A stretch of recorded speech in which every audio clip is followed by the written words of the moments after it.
we'd like to hear a bit about what is happening in the world of Canada, federalism, the new trends which have appeared.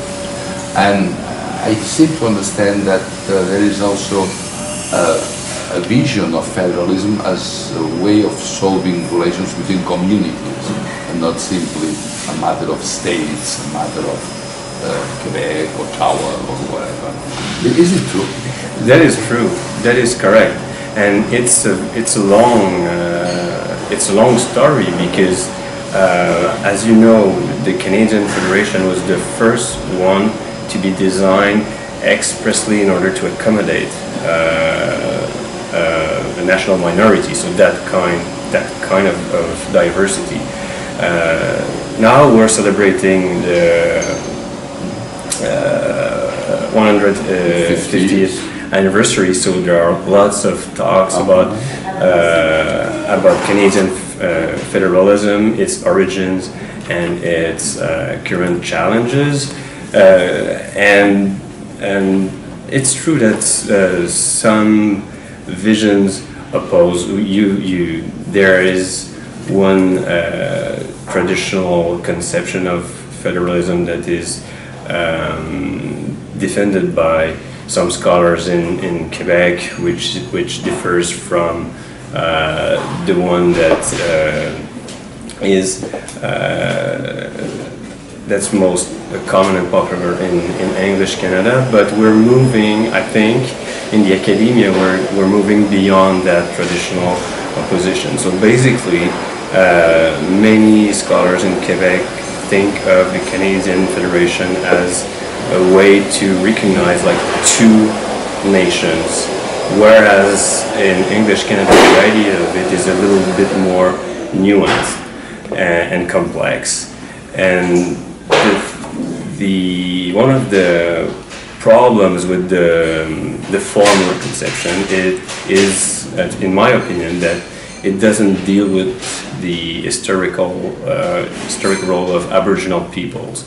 So now we're also we have to reconsider Canadian federalism in order to accommodate and recognize the historical rights of Aboriginal peoples of Canada, whose role into the Federation hasn't been strong enough, and it hasn't been recognized enough as well. I remember I was in Canada, in Montreal, 30 years ago. There was a protest by Aboriginal peoples who surrounded the city, and they wouldn't allow cars to enter or get out of Montreal. They blocked the bridge. Yeah, they blocked the bridges, and it was well, kind of those Russian dolls, where you have one big doll and another one inside, another one inside. You yourself are from the French-speaking community, I understand, and you are yes, I am. French-speaking university, okay? Yes. Is it? Yeah, that's correct. Many people perceive federalism essentially as a matter of institutional arrangements, division of powers, a senate, something like that.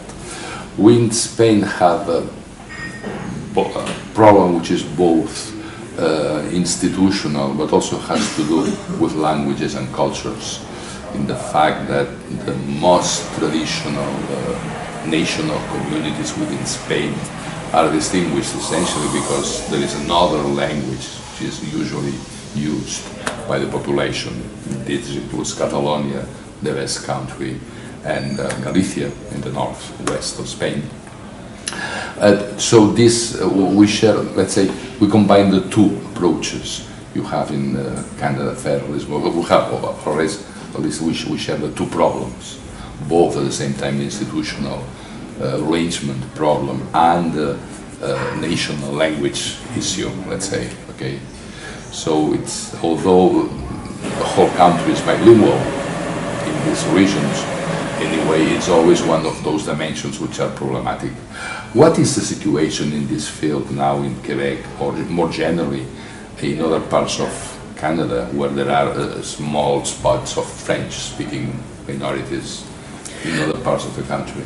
There's a very interesting book that was just released by Frédéric Bérard on linguistic rights, constitutional rights in Canada.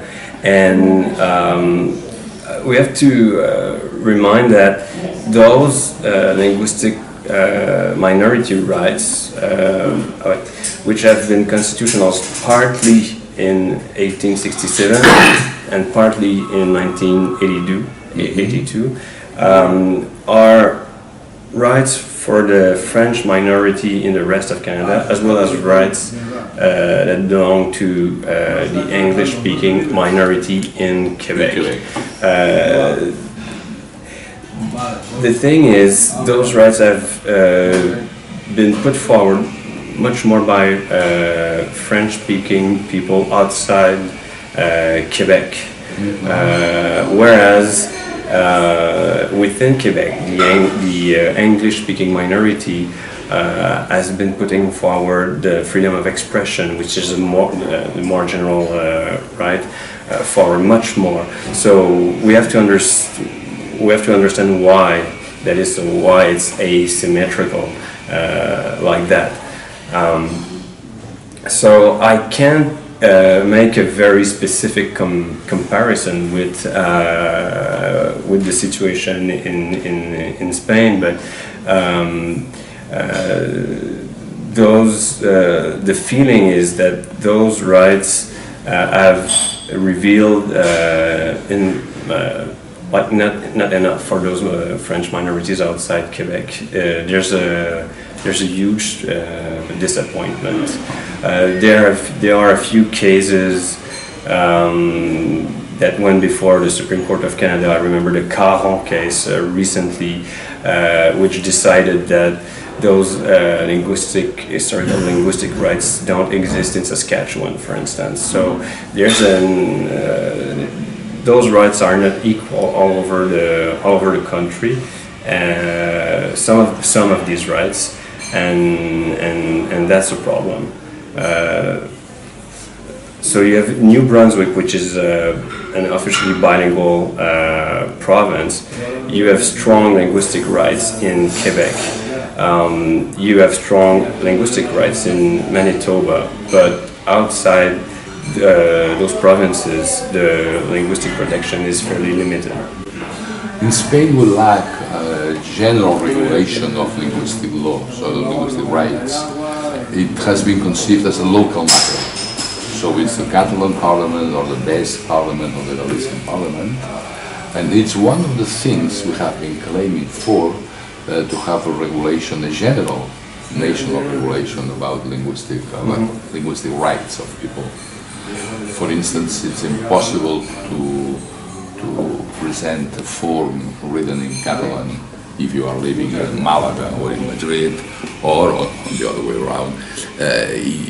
People perceive that they may be less well treated if they defend the rights in Spanish than in Catalan here, okay? So it's always a source of conflict. Although we have not had conflicts at a large scale, there are individual complaints about what happens in schools, what happens in public media, etc. We have this type of situation. I would like to hear a comment about something which is entirely different. You know that for us Europeans, being members of the European Union is quite important. We have been devolving powers to Brussels, etc. What is the situation with NAFTA now in Northern America, the treaty of free trade between Canada, States and Mexico? Has it been affected by recent changes? Or? There are fears about it because NAFTA hasn't been controversial in Canada for years. It was a bit controversial in the beginning, but now it's a big source of fear and disappointment that the US is threatening to withdraw from it. That would mean Canada, but that's always been true. Canada should diversify its economy much more than that. We're relying, but it's also easy to understand why we rely that much on the American economy. But we're confident that we're going to keep the agreement. Because one of the keys of our political debates here is the discussion between nationalist attitudes and federalist attitudes, okay? And we see now a bit everywhere in Europe this growth in nationalist attitudes aiming at closing in, okay, type of Brexit thing, the Front National in France, things like that.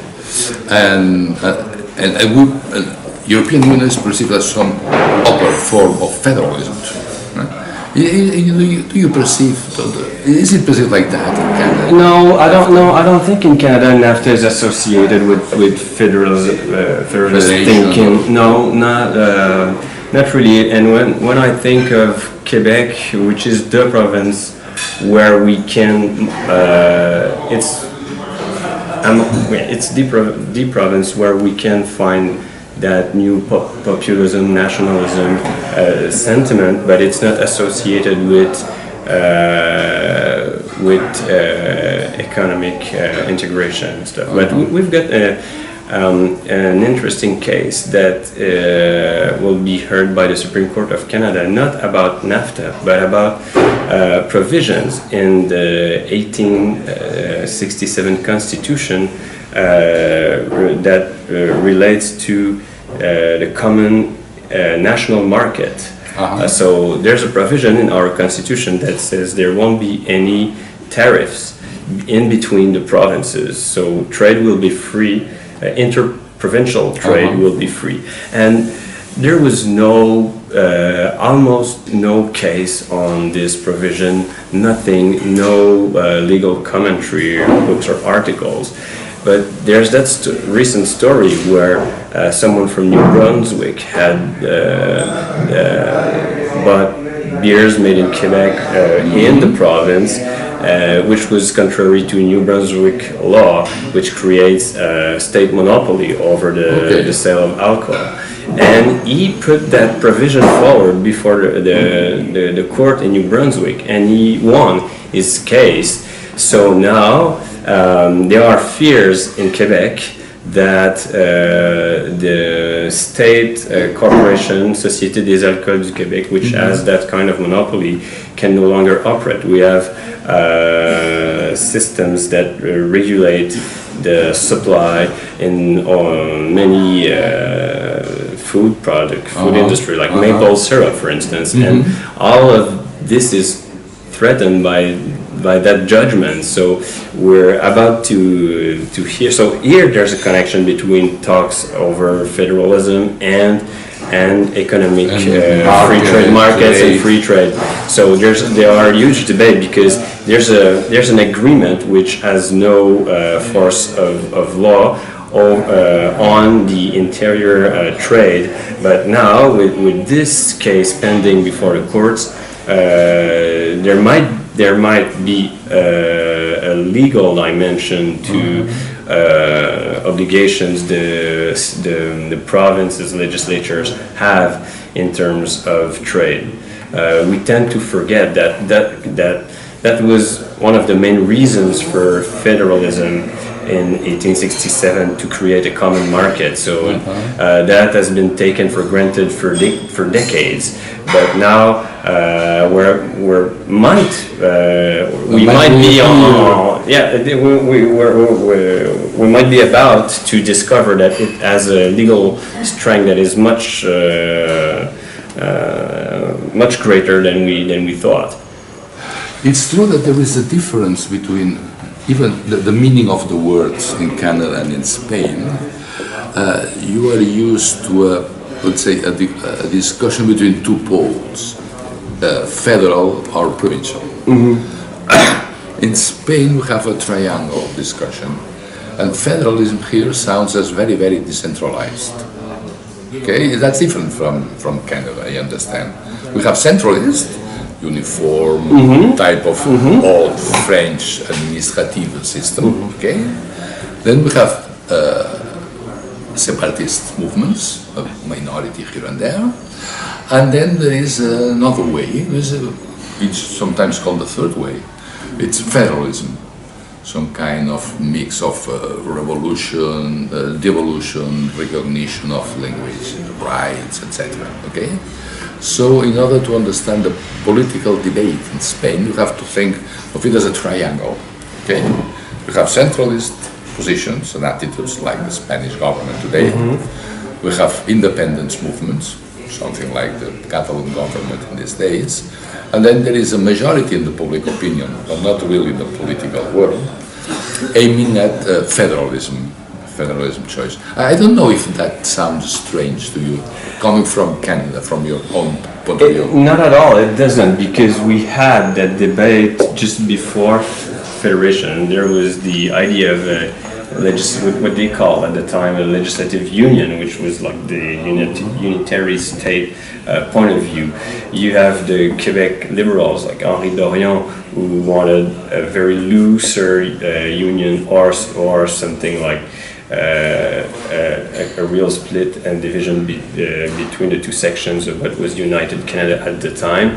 And federalism came as a trade-off, as a compromise. Mm-hmm. So that makes total sense to me.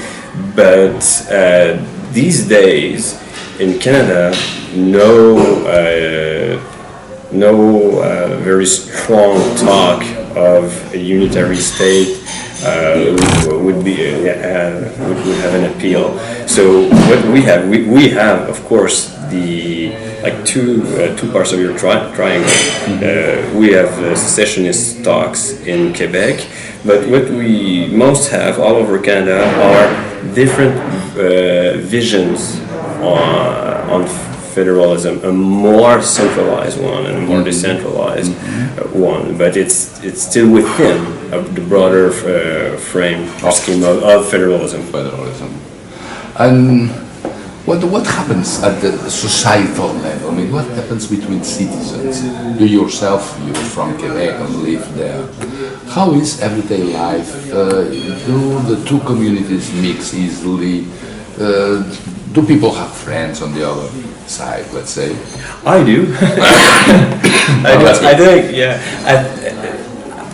We often give. I think the relationships, political relations between francophones and anglophones are much better than they used to be in Quebec.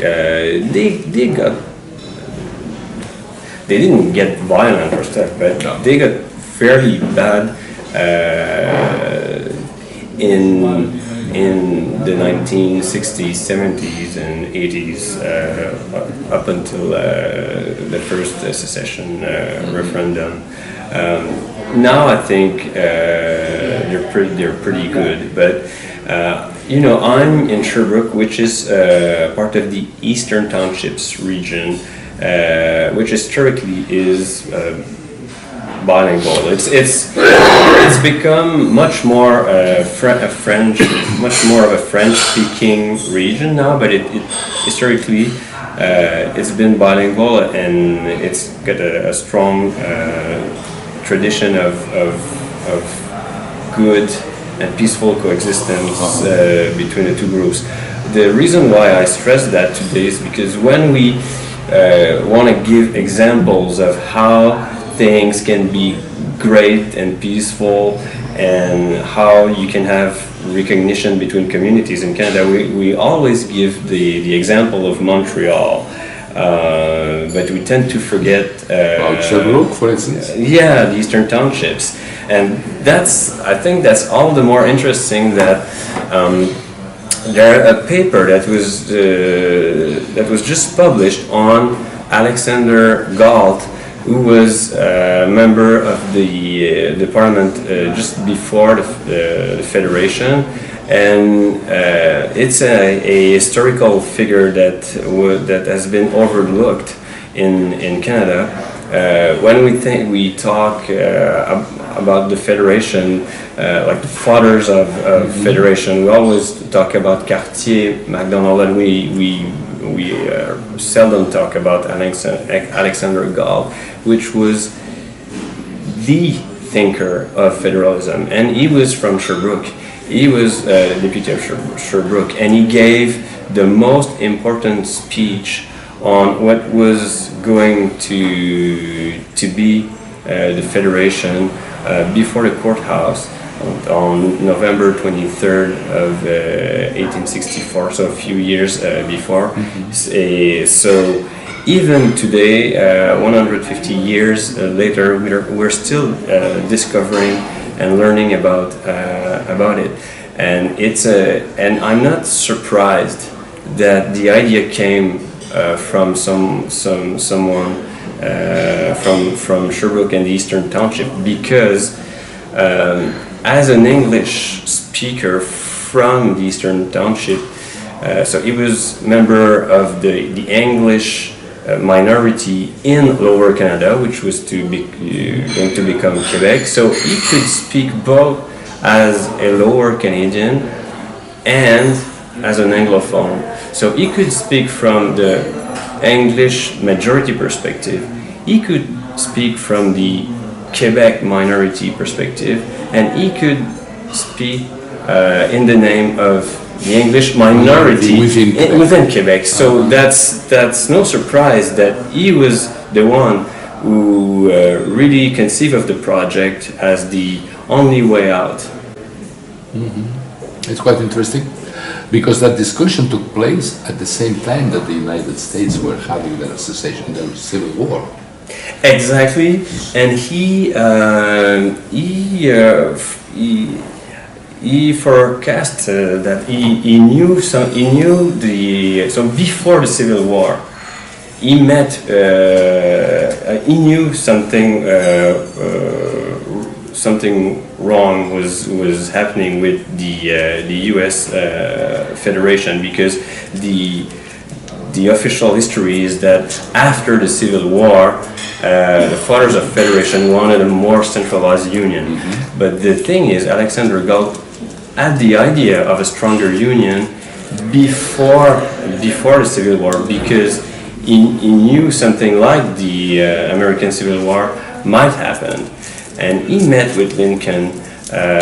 He had read the Federalists. He had a very clear conception of what was to be taken from the U.S. Constitution and what was to be discarded. Yeah, exactly. And he said in that speech I just referred to earlier on, that we should not just import the U.S.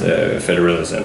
And he sort of pushed Madison's idea of a compound republic forward, like one step further, in order to conceive of that compound in a more multinational way, which was very daring at the time. So basically, we're learning that he might be like the first politician and the first one in the world to really theorize federalism as a multinational accommodation, because Canada was the first federation to be conceived of that. It's the third one in history. So the U.S. Federalism is not about nations or identity. And the second one was the Switzerland in 1848, which wasn't exactly a way to accommodate the national minorities the way the Canadian Federation was, and we're learning about that thinking by Alexander Galt now. So he's not in the history books, like he's barely in it. That's good. Is there anything from Spain that I might answer the questions about it? Have you more or less followed what's going on in this country? Do you have? Yeah. Well, is it perceived from the outside? Well, I remember before I came here, I was asking a few people if it would be very shocking for me to say that Spain, in my opinion, clearly is a federation, and I was told, no, it won't be that shocking. So we're like, so that's where we're at in Canada, but Spain. We're like, not even sure it's really easy to admit it that reading the Constitution, it clearly shows as a federative one. So we tend to think it's controversial. Was it my question would be was it controversial that the Constitution is federal, and when did it stop to be? Two things to be said. The first one is that the federal word was deliberately not used because of political load from the past. Federation was linked essentially to the left, and on the other hand was linked to disorder, instability and crisis. The first Federal Republic in 1873 lasted 9 months, and it died because of its internal divisions, not just from the military coup against it. Okay. Second thing is Spain is an old centralized unitary state, so turning it into a federal structure did require, and still does require, a large devolution process, decentralization. So the federal term was avoided in the constitution and in constitutional language in Spain. And secondly, it was clear, you have seen the constitution, the constitution establishes how to move from the unitary state towards a decentralized one, but does not establish how this new decentralized state, how it works. Okay? That's the point where we're at now. Officially, Spain is called Estado de las Autonomías, a state of self-governing communities. Now, we have the self-governing communities, we have the autonomías, but the central state structures have changed very, very little. Essential parts of the old administrative Napoleon-style tradition are still there alive. And the economic and financial crisis in the last 10 years has reinforced the power of the century. As a member of the European community, of the European Union, it is the central government who is responsible in front of Brussels for what happens with finances in Spain. So the central government has taken advantage of that in order to drastically recentralize all budgetary processes. Taking advantage also the fact that it had a majority in parliament, but also that the dimensions of the Spanish crisis were enormous. So the European institutions were strong in favor of that decentralized approach. Okay, now things are relaxing, and it's perceived that something can be done in that sense, and the federal claim has reappeared in the last 5-6 years. Okay. Part of it because of us, because of our fault as our association here, but also because of the increasing, how would I say that, self-assuredness of regional governments in Spain. We have an experience of over 30 years of regional self-government. We have well-trained and educated people everywhere in Spain, which was not the case in the past. So there is going to be a transition towards a more formal federal model than it is now. We have this mix between unitary elements and decentralized elements, which is a difficult mix. And when you say more formal, do you mean like just using the word more officially, or you mean substantive reform? No, I mean substantive reform. I think that the word federal will not appear in Spain. No? Okay. Because we recently see things have calmed down a bit, but the Spanish Constitutional Court has taken what might be perceived as a fairly aggressive position over control, the constitutionality control of budgetary laws. It recently annulled, I think, finance laws from Catalonia. Actually, only in one sense, is that, as you know, there is something in the air in Catalonia today being discussed about the possibility of holding a referendum called by the regional government on whether Catalonia should be independent. Now, constitutionally, that referendum can only be called by the central government with the authorization of the central parliament. However, in the last Catalan budget, there were provisions for expenditures related to that referendum.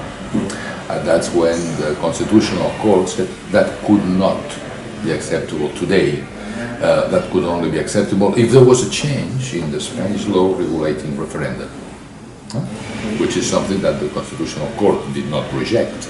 Simply that, given the present legal framework, that provision could not be enacted in that provision, the Catalan budget could not be enacted. Actually, the Constitutional Court has not acted towards regional governments' budgets. Only in a sense which is that's discussed, whether the Constitutional Court may take decisions applying directly its own resolutions. When they claim that something cannot be done, something would be illegal or anti-constitutional, can they take punitive measures against those authorities? That was approved last year, and it's something very controversial. In fact, I think the majority of political forces today in Spain reject this rule. Was it a controversial judgment or not, the one on those provision dealings with funding a referendum? Was like among the constitutional lawyers? The Constitutional Court passed that by an unanimous vote. Okay. There were no minorities. And among specialists, let's say those with independent views, let's say, they noted that it was a clear, solid grounded resolution, given the fact that the current legislation and the Constitution itself attributes those functions to the central authorities. Now there is nothing in the Constitution against devolving that.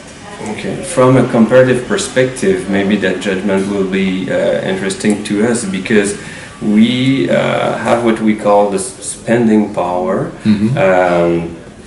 and up to now, courts have been very reluctant to review any budget laws. So as long as it's laws that are only affecting credits, spending, public spending, courts are really reluctant to review those statutes. So here it would be an example of judicial review of. But it's the first example, and as I said, it's not on financial grounds, but on what would be the purpose of those provisions. Yeah.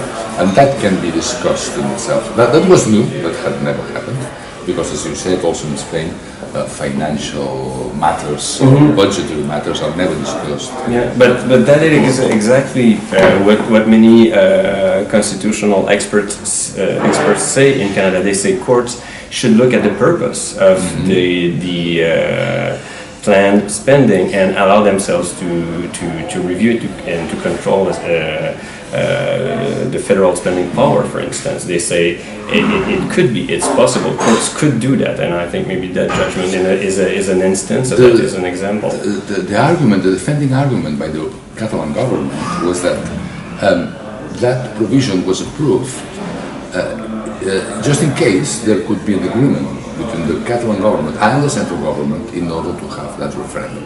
If that agreement would appear, then the financial medium would be there. Okay, that was the justification. So when they appealed to the Constitutional Court, the argument by the defenders was that at that time there was no way they could know that this would be an illegal referendum, because they honestly expected that an agreement would be reached between the central and the regional government, making it possible.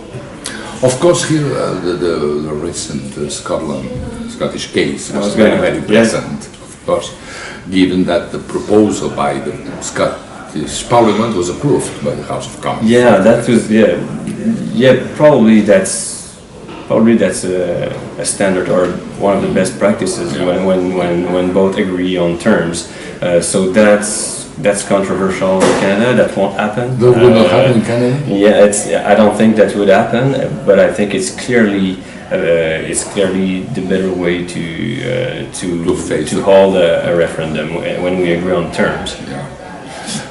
If tomorrow the Quebec, no, I know what is the current composition of the Quebec cabinet, of course, but if there was a Quebecois government who wanted to run a third referendum, do you think that they would ask the federal government to reach an agreement, or they would try to hold it directly? Or simply they wouldn't think about it? It's the second option that will happen. I just don't think they would. They wouldn't even try? I don't think they would. No, it's not in the tradition of the Parti Québécois. It's really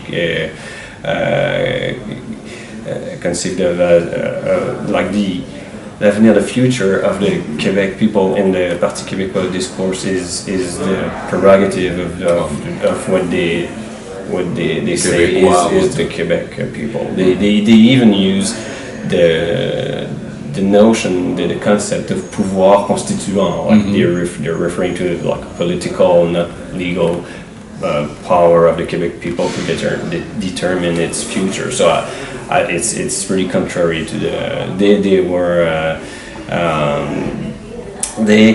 well, actually, the Quebec legislature under a Parti Québécois government enacted a statute about that, and it's being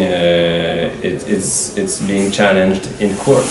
So there's a law, a Quebec law, that in very broad terms that says that the Quebec people is the sort of the power to determine the future of Quebec people. So there's clearly an approach of no negotiation with the federal government. A large part of the Catalan independence movement has translated that here to speak about the right to decide. And even the idea of this pouvoir constituant, there is a law currently being prepared at the Parliament, but a text which has not been seen by anybody, called the transition law, which regulates what will happen in the few days or weeks between the independence and the approval of a Catalan constitution. It was in the news, huh? It wasn't appeared in the news years ago, because that bill has not been seen anywhere, has not been passed as a draft by the government, and has not been assigned to any committee in the Parliament. But anyway, a number of members of government or other parties seem to be writing about it. And one of the elements it uses is that this idea of pouvoir constituant.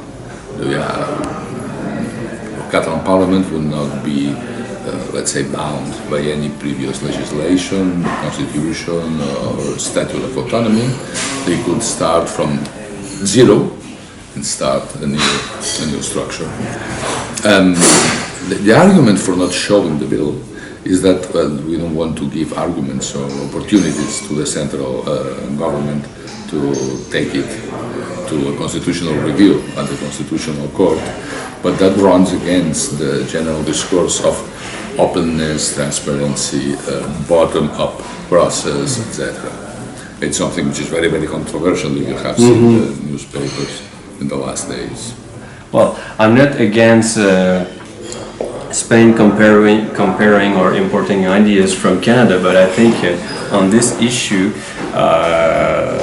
maybe what happened with the referendum on the Scottish independence would be maybe a better point of a better model. But apart from Scotland, what's the state of the comparison with the Belgian idea of federalism as a dynamic process? Because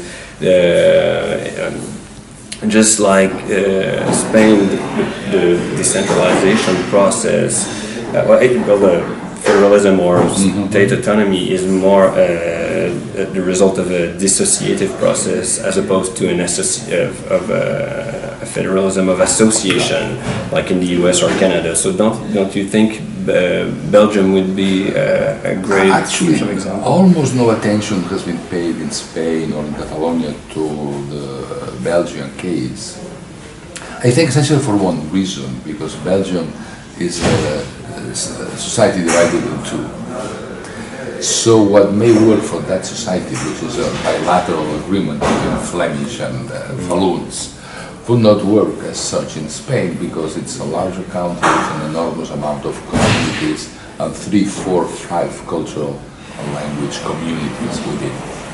So it's interesting to see how, for instance, how legal cooperation has there been between Catalonia and the Basque Country.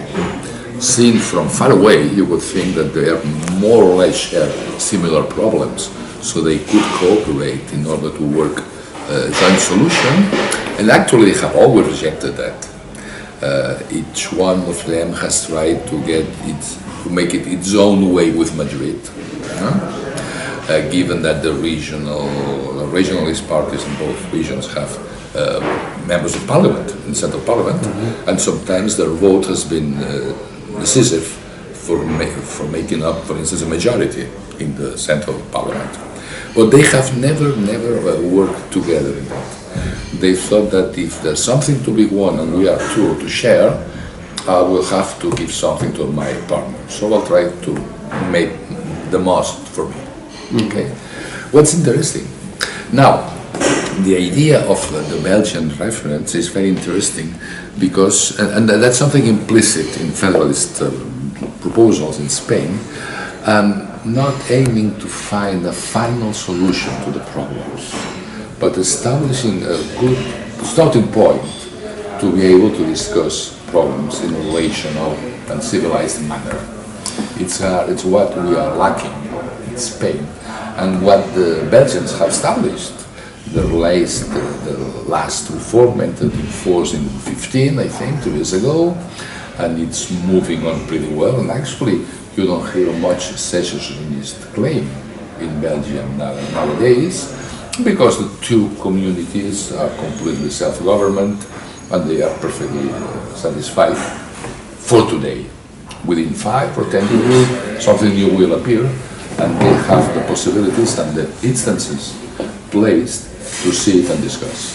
I think that should be learned from that. Yeah, I also think that idea of federalism as a dynamic process is something other countries should learn about. It's true that Belgian constitutional law is fairly complex, but I think when you think of federalism in a dynamic way, it decreases the fears when it comes to discuss about those things, because when it's really hard to amend the constitution, when any amendment project or process is think about as being definitive and almost untouchable,